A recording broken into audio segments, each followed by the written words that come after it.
ازيكم حبايبي، عاملين ايه؟ يا رب تكونوا بخير وعلى خير دايما.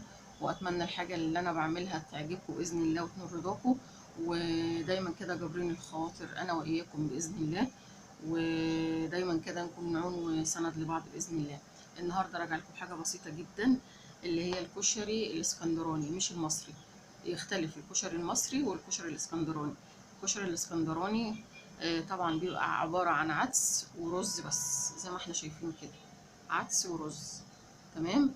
وكمية العدس بتساوي كمية الرز. أنا عن نفسي بحب العدس بيبقى كتير، يعني بيبقى متساوي لكمية الرز، ما يبقاش حبة صغيرين. ماشي حبايبي. بيبقى حلو جدا جنب طبق سلطة، جنب بيض مسلوق مدحرج في سمنة أو في زيت زي ما انت عايزة.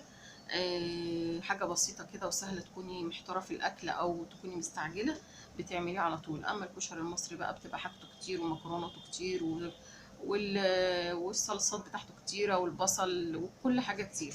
فأما دوت اللي هو الاسكندراني ده حاجة سهلة كده وبسيطة، جنب طبق سلطة وحبة بيض وبيعدي اليوم، أو بطاطس محمرة، وبيبقى خفيف جدا وبيبقى حلو. طبعا أنا غاسلة الرز ده، وتعالوا اقول لكم على تكه بسيطه كده يخلي العدس ما يعجنش منك، هنشوفه مع بعض.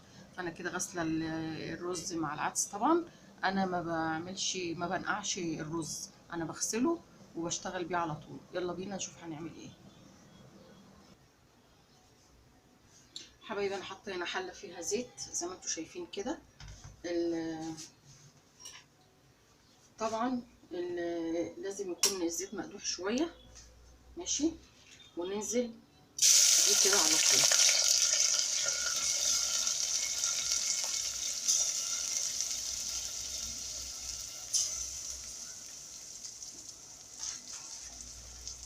هنا بقى التكايه بقى اللي انا بقول لكم عليها، اللي هو العدس ما يعملش منكم، ما يعجنش في الرز. انك انت تشوحي الرز كويس جدا مع العدس. ليه بقى؟ عشان لو ما تشوحش كويس هيعجن معاكي، وهيبقى الرز والعدس عباره عن حاجه كده معجنه، مش هيبقى حلو خالص. ماشي حبايبي.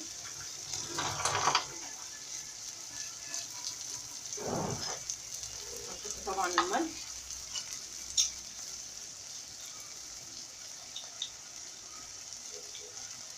بتحطي الملح على قد كميه الرز. نشوح بقى ايه، يعني نقلب كويس جدا جدا.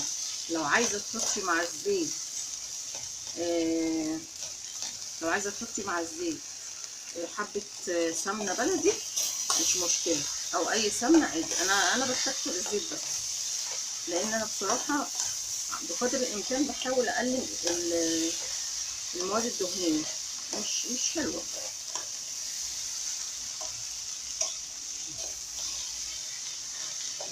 كويس جدا جدا، ما تستعجليش وتحطي الميه.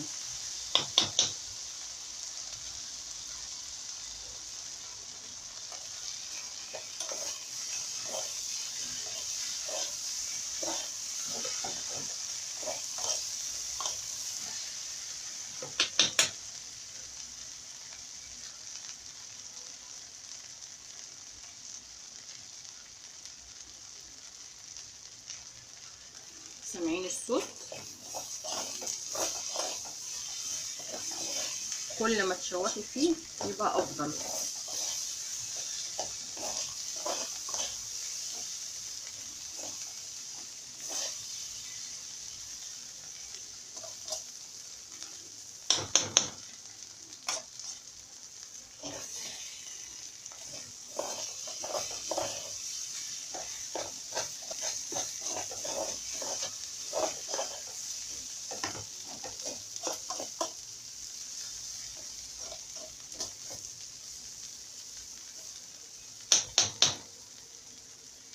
هرجع لكم تاني عشان ما اطولش عليكم.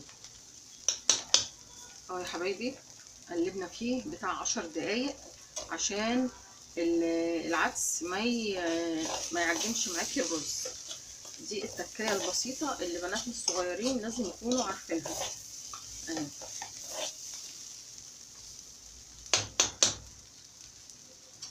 هننزل بقى بميه مغليه.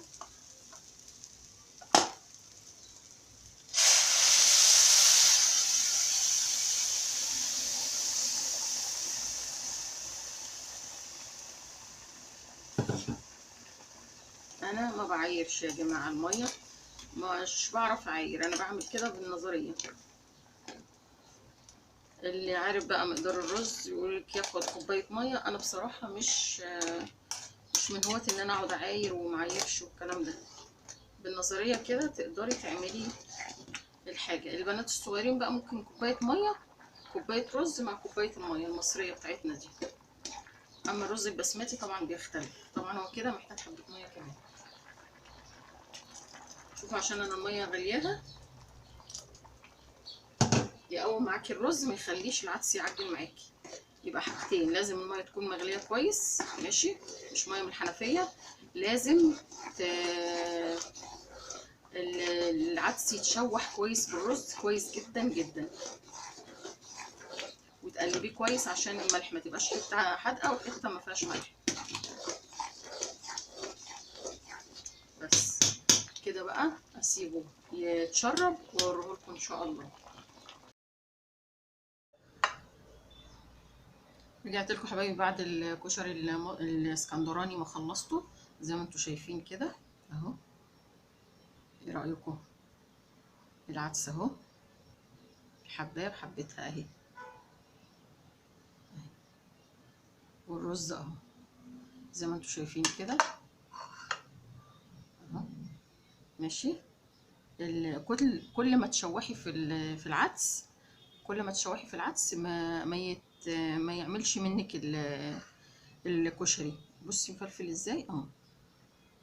عايزه بس اوريكم العدس ازاي، مش العدس اهوت الحبايه بحبتها اهي اهو. تمام يا حبايبي، جربوه بالطريقه بتاعتي دي، هيبقى معاكم جميل جدا جدا. العدس لو ما تشوحش هيعجن معاكم الرز زي ما انتم شايفين كده. مع طبعا انا ما بحمرش البيض، انا بحبه يبقى مسلوق كده. زي ما انتم شايفين، عايزه تدحرجيه في السمنه دحرجيه. ومعانا طبعا السلطه البلدي الجميله بتاعتنا، ومعايا الصلصه عاملاها زي بتاعه الكشري المصري بفص ثوم، وبتحطيها تغلي شويه مع حبه كمون مع حبه فلفل وحبه شطه، بتبقى جميله جدا جدا. وبرده وجبه برده متكامله الحمد لله، ربنا يديمها نعمه. والكشري الاسكندراني ده خفيف جدا جدا وسريع عن الكشري المصري. اتمنى ان انتوا تجربوه بطريقتي، واتمنى ان انتوا تتواصلوا معايا في الكومنتات، واتمنى ان شاء الله ان انتوا ترفعوا معايا الفيديو باللايكات ان شاء الله، ونبقى جابرين الخواطر مع بعض. حبايب مطبخ عزة واكلاتها المصرية. مع السلامة حبايبي.